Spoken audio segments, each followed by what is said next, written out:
한 여성이 운전하는 차의 블랙박스 영상입니다. 여기서 좌회전을 하기 전까진 아무런 문제가 없었습니다. 그러나 어둡고 좁은 2차선 도로에 접어들자 마주오는 차의 눈부신 라이트가 시야를 방해합니다. 그리고 잠시 후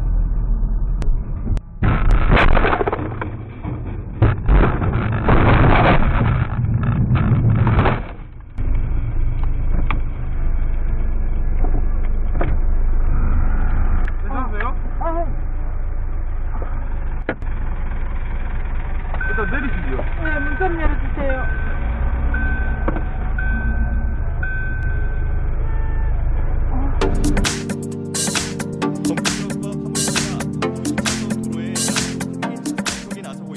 밤이 깊은 시간, 길 양쪽에 주차되어 있는 수많은 대형 차량들이 달리는 차의 좌우측 시야를 방해합니다.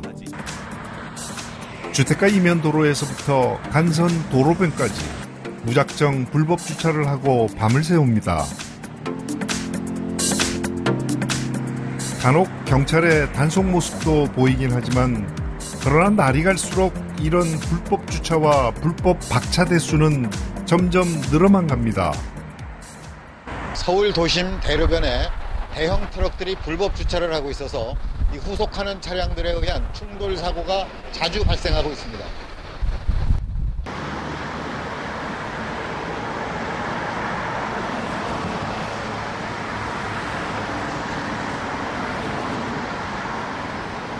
노란선으로 표시된 안전지대는 물론 도로의 가장자리 한 차선을 완전히 점거하는 차량들, 전체 도로폭을 좁히는 효과가 있어 다른 차량들의 통행에도 방해가 되지만 더 큰 문제는 야간에 이런 차량들이 흉기로 변한다는 점입니다.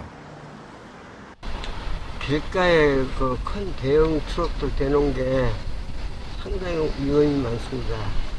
왜냐하면은 밤길에 이게 달리다 보면은 가는 줄 알고 따라가는 수도 있고 하다 사고 나는 수도 있고 그런다.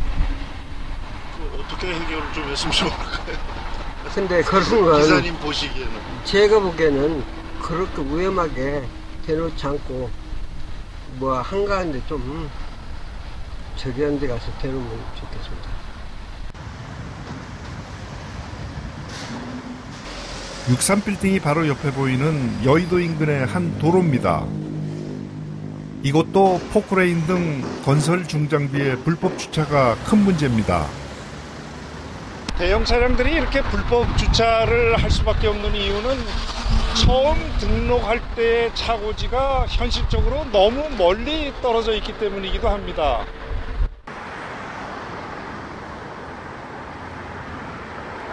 모든 사업용 차량은 차고지를 의무적으로 등록해야 합니다. 그러나 등록할 땐 경기도로 하지만 일하는 현장은 서울. 도심에 차고지가 많지 않다 보니 도로 주변 불법 주차가 줄지 않는 겁니다. 차고지가 김포인데요. 왔다 갔다 기름값도 그렇지만 우선 시간도 없고 너무 바빠서 갈 수가 없어요. 야간 추돌 사고의 직접적인 원인이 되는 이 불법 박차 차량들의 근절을 위해서는 지방자치단체의 적극적인 단속 활동과 함께 장기적으로는 이 박차 시설을 확충하는 제도적 지원이 필요하다고 할 수 있습니다.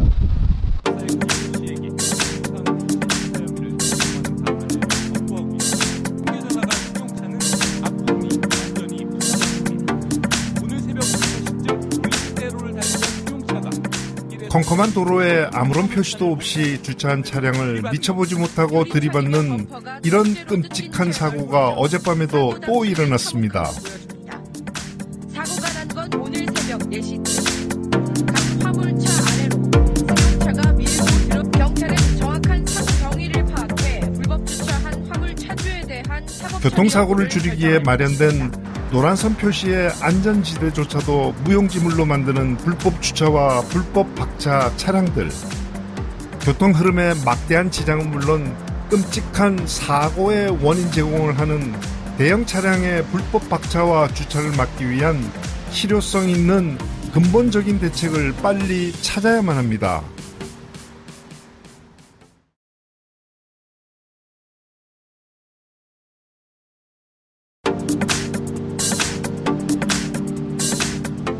차량 통행이 많은 서울 사대문안 종로 거리입니다. 도로의 맨 오른쪽 끝에 황색으로 칠해진 차선 위에 자전거 전용 차로라는 글자가 선명하게 보입니다. 특히 야간에는 푸른색 LED 등이 빛을 발하며 기존 차선과는 확연히 구분이 됩니다. 바로 자전거만 다닐 수 있는 전용 차로입니다. 개통한 지 한 달이 조금 넘는 종로의 자전거 전용 차선입니다. 제가 이곳 종강역에서 동대문 방향으로 직접 자전거를 타고 가면서 어떤 점이 좋고 나쁜지를 직접 살펴보도록 하겠습니다.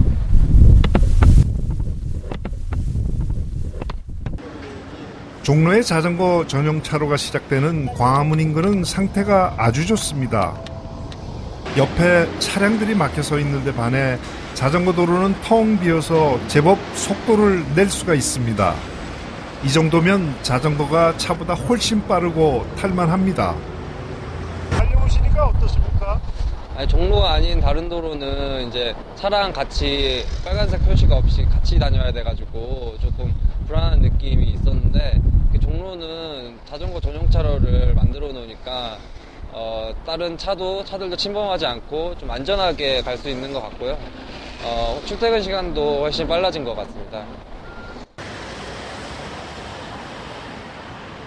그런데 종로 이가로 접어들자 사정이 좀 달라집니다.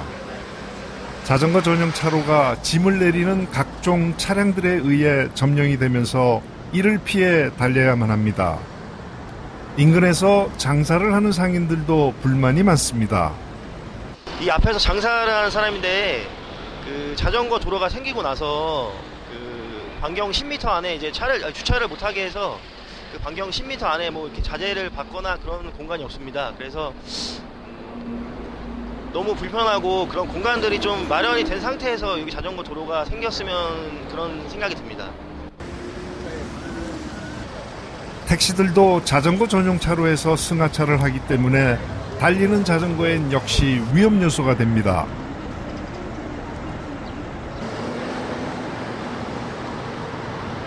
개도 요원들이 자주 눈에 띕니다.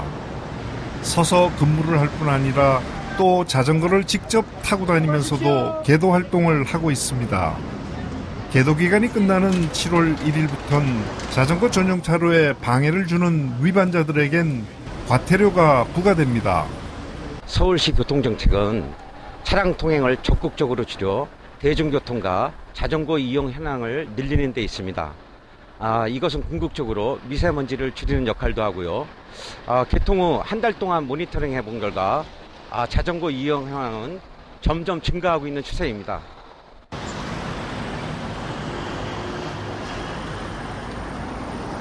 종로 4가와 5가에 접어들자 군데군데 전용 차로가 끊긴 곳이 많습니다. 위험하게 차와 함께 달려야만 하는 구간입니다. 이것도 항상하죠. 이거 모르는 사람 자전거 타고 다니는데 없는 것부터 안전하지.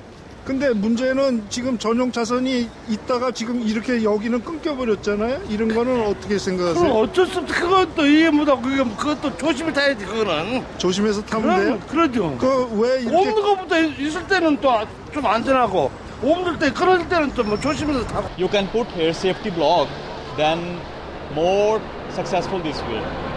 And this way is very short way, just for one bike place. For example, if I go I want slow drive it.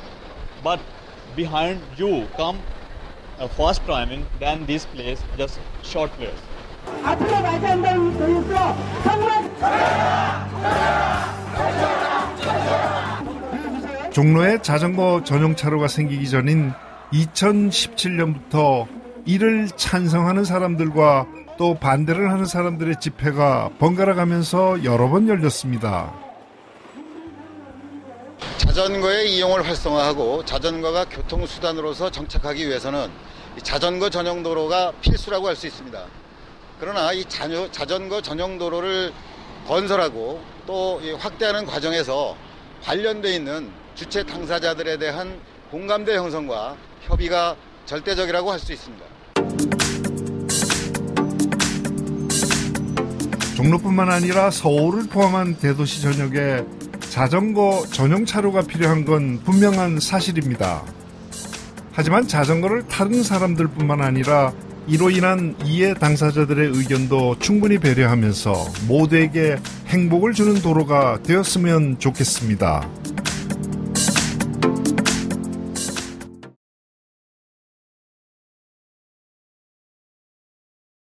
생활도로구역이라고 아시는지요? 아니, 모르겠는데 생활도로구역이 어디를 말씀하시는 거예요? 노인보호구역이나 스쿨존을 알겠는데 진짜 처음 들어보는 얘기입니다. 몰라요. 나는 30년 돼도 난 그거 처음 들어보는 거예요. 거기에 대해서는 잘 모르고 뭐 3, 40년을 해도 언론에 보도되는 거하고 교통신문 거기에도 그런 게 안 나옵니다.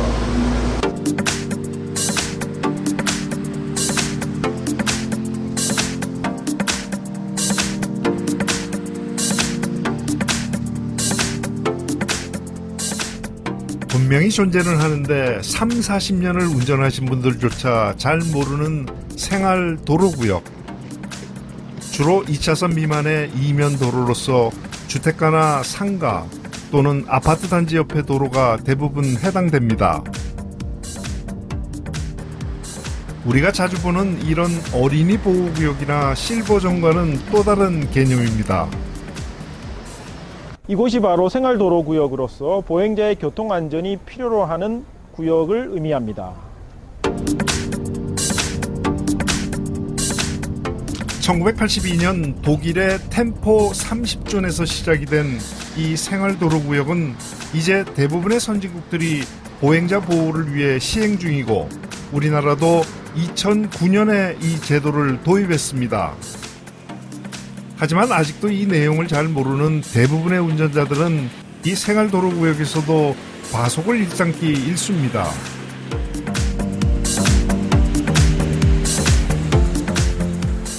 이 측정기를 이용해서 이곳을 달리는 차량들의 속도를 재보겠습니다. 대부분 30은 넘어서고 심지어 50에 육박하는 차들도 많습니다. 30이라고 쓰인 교통표지판이 무색합니다.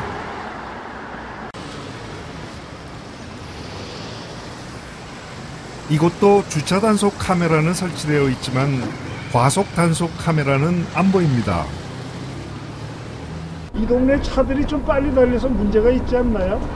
네, 여기 골목에 차들이 좀 천천히 달렸으면 좋겠는데 좀 빨리 달려서 좀 여기 저희들이 위험한 부분이 좀 있습니다.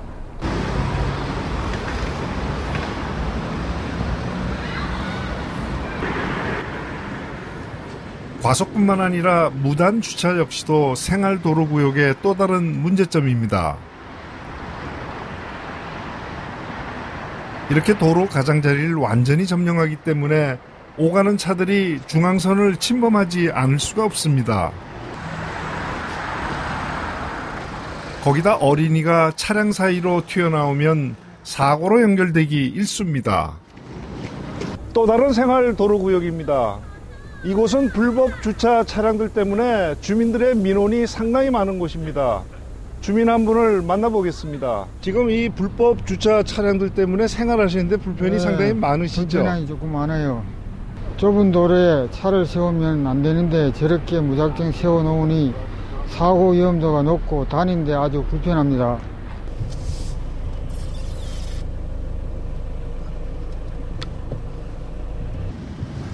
무단횡단이 자연히 많을 수밖에 없는 이면도로에서의 보행자 교통사고 사망자 수는 연평균 약 4천여 명으로서 우리나라 전체 보행자 교통사고 사망자 수 약 6천여 명의 66%를 차지합니다.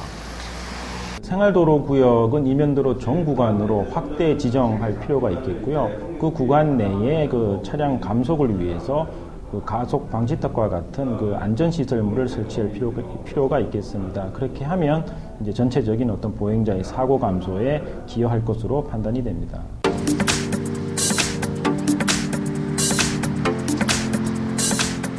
다른 선진국에 비해 보행자 교통사고가 유난히 많은 우리나라. 이를 줄이기 위해서라도 유명무실한 생활도로구역을 활성화하고 그 제도를 개선하려는 노력이 절실해 보입니다.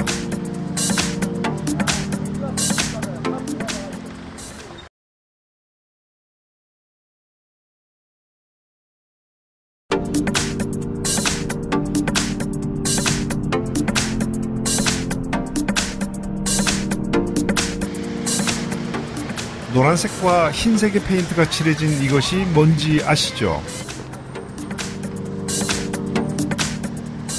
네, 차들이 천천히 달려야만 하는 어린이 보호구역이나 이면도로에 많이 설치된 과속 방지턱입니다. 덕분에 이면도로 보행자 교통사고가 많이 줄어든 건 사실입니다.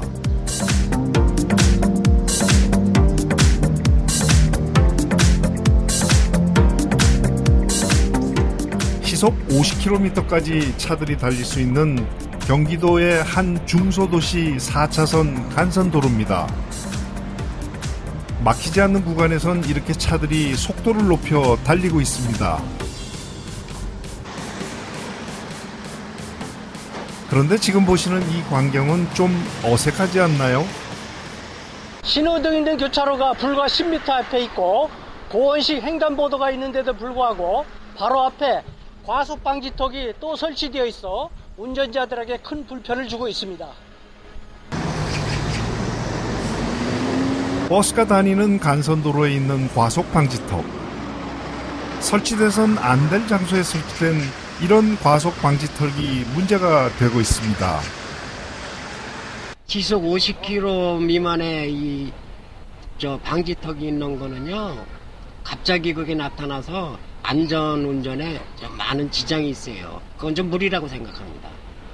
그래도 택시는 그나마 좀 나아요. 근데 버스 같은 경우는 갑자기 나타나면 급정차라면 손님이 다 대부분 넘어지고 안전사고가 나거든요.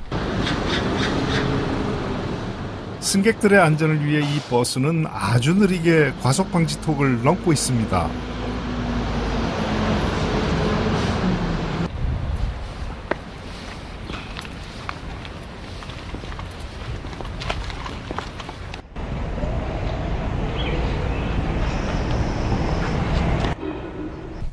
과속방지턱의 폭이 좁은 것도 문제입니다. 이 방지턱이 과연 규정대로 설치됐는지 한번 재보도록 하겠습니다.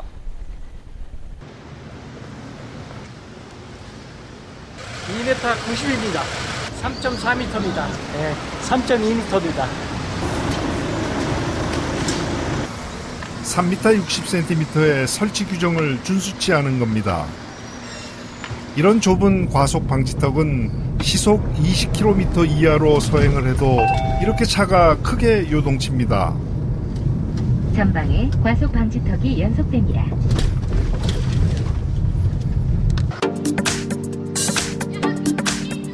너무 다닥다닥 붙어있는 과속 방지턱도 문제입니다. 정부는 과속 방지턱을 100m에 1개 정도 설치하는 것이 가장 적당하다고 그 설치 지침을 마련한 바가 있습니다. 전방에 과속 방지턱이 연속됩니다. 이 도로는 과연 몇 개의 방지턱이 있는지 직접 살펴볼까요?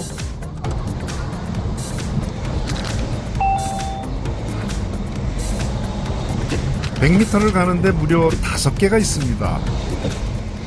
예, 100m 거리에 과속 방지턱이 4-5개가 연속으로 있어서 운전하는데 상당히 불편하고 그리고 밤에는 보이지가 않아서 상당히 위험합니다. 100m에 하나면 충분한 과속 방지턱을 이렇게 다닥다닥 설치하는 것이 과연 누굴 위하는 것인지, 국민의 세금으로 마련된 예산 낭비는 물론이고 다니는 차량의 불편도 크게 초래하는 것입니다. 보행자와 운전자의 안전을 동시에 확보하기 위해서 설치한 과속 방지턱인 만큼 각 지방자치단체에서는 설치 기준을 준수하고 관리를 철저히 해야 할 필요가 있습니다. 과속 운전에 따른 교통사고를 막기 위해 마련이 된 과속 방지턱이 설치 목적과 같이 그 기능을 잘할 수 있도록 지방자치단체의 세심한 관리와 정비가 필요합니다.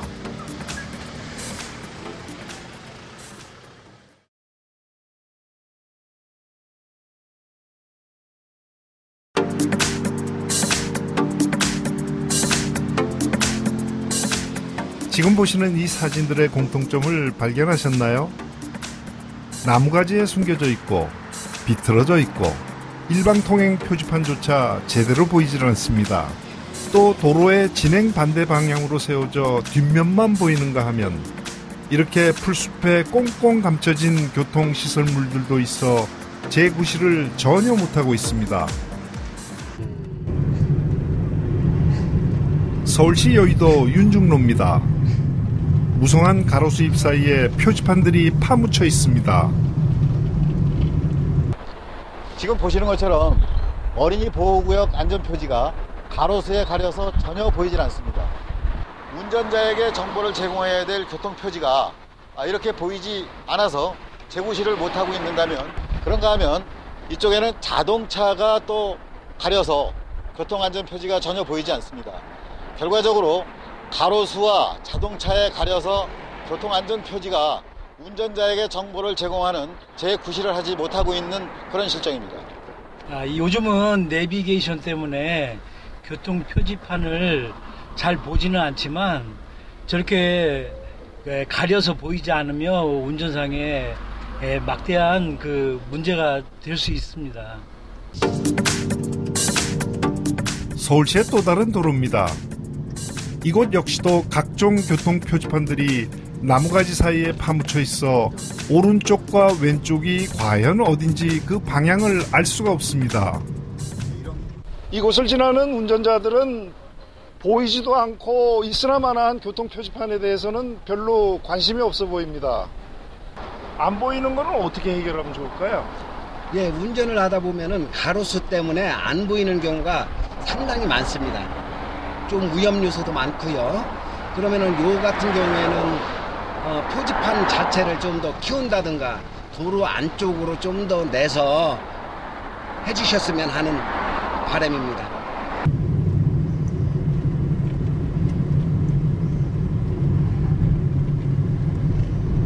표지판이 보이지 않는 것만이 문제가 아닙니다. 바로 그 표지판을 세운 위치 자체도 문제가 되고 있습니다. 기둥 같은 구조물이 인도에 세워진 경우도 있습니다. 시중에 보행자가 막혀서 이 사람만 지나가려면 이 차도로 내려서 해야 돼요. 저희가 봄에 벚꽃놀이 할 때 같은 경우 보행자 많을 때는요, 이 차도로 내려오지 않으면 걸어갈 수가 없어요. 저희가. 표지판이 오히려 보행자의 안전을 위협하는 겁니다. 도로 안내 표지와 교통안전 표지는 운전자에게 정보를 제공하는 것이기 때문에 잘 보여야 되잖아요. 이것이 보이지 않는다는 것이 문제가 되니까 정부와 지방자치단체에서는 운전자들에게 잘 보일 수 있도록 보다 좀 철저하고 엄격한 관리를 해야 되겠죠.